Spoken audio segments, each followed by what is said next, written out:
Anita, you were telling me something that is going on in your home country, New Zealand. Can you tell me that? Yep, it's to do with the swine flu. We seem to be one of the hardest hit countries at the moment. The number of cases went up by 65% in one day over the weekend. The New Zealand government is at a New Zealand threshold of 6.2. What that means is the New Zealand government is now able to declare a state of emergency and instigate a epidemic notice, which will give them the right to close schools, to quarantine planes, boats, trains, buses, to administer medication, to use reasonable force on the administration of medication. So it, basically takes a lot of civil rights away from New Zealand citizens. They won't be able to choose whether or not they have this vaccine. They will have to have it. Right now they've closed quite a number of schools and they've sent the kids home. And of course this puts a lot of load on New Zealand families where both people are working, because now who's looking after the kids, because they have to stay at home, they're in quarantine. The other issue is when they send businesses, they're closing businesses down, and they send people home, do they still get paid? This is what people are saying. Well, will I still get paid? What happens if I've used up all my sick leave? Businesses are saying I have all my staff at home, no productivity, but I still have to pay them. So it's starting to cause a bit of chaos. And I would say that it's possibly a test bed on how the swine flu is going to move through the world, and how governments can take control of their citizens. So at this moment in time, I would not get on a plane and go back to New Zealand. And what do you think about the vaccine? Well, I was reading about the vaccine that's coming into New Zealand, because that's where I've come from, is going to be made in Australia. The government actually organised it in 2005. They put in their order, and because it's a category 6 with the WHO, the vaccine companies do not have to go through the standard protocol that they would normally follow when making a vaccine. The testing, controlled trials, they can actually bypass all of that, make the vaccine and put it out for general population use. So tell me whether you want that or not. This is something that's not going to go through any clinical trials, it's not going to go through the normal controlled releases to see what the side effects are or anything like that. They won't even know whether it works or not.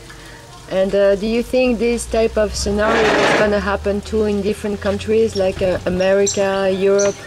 Yeah, I mean, New Zealand's a very small country. We're usually quite neutral on stuff. So the fact that we have all these laws and it's happening here, in that country, it would imply that if let's say the laws work well and the vaccine takes off and has the effect that they want it to have, then that proves that the model that they're trying to instigate will work, and they'll just use it around the world. The thing is with the vaccine, I don't believe in vaccines in the first place, but even if you do believe in vaccines and you do want it, this disease is mutating. So whatever they give you now is probably not going to work for 6 months' time. And the Tamiflu that they offer you to take is made from star anise. There's 2 varieties of star anise. There's the Chinese variety and the Japanese variety. I can't remember off the top of my head which variety of star anise it's coming from. But if you can probably Google it, find out, and just start taking star anise in your food. It's a cooking herb that Indians use. It looks like a star, and that will give you the same immunity as taking Tamiflu without all the side effects. Because that's where it comes from. Yeah. So probably the laboratories, the big pharma are gonna love you, huh? No, they're not gonna love me.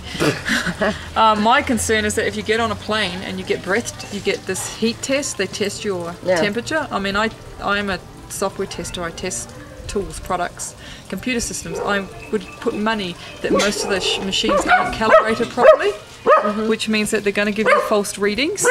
Which means that you could test that you've got a temperature and you don't, and then you end up in a quarantine ward instead of ending up in Auckland City. And also, if one person on that plane tests positive, everyone on that plane will be vaccinated and given Tamiflu. Better not to travel and live in a third world country, it seems. Yeah, well, they're less organised, so they're less capable of rounding us up like sheep and jabbing us. We can run in the Andes. Yeah, we can go hide out in the Andes for a couple of months till it blows over. Just stay put wherever you are. Keep a low profile. If you do get sick, stay at home. I would not go to the medical establishment unless you're really sick and you really want their drugs. You'd have to debate whether you even send your kids to school at the moment because it's spreading like wildfire, and just keep them home as a safety precaution. But at this moment in time, I wouldn't travel to New Zealand or Australia. Ciao. Ciao. And she agrees with me. Yeah, it seems.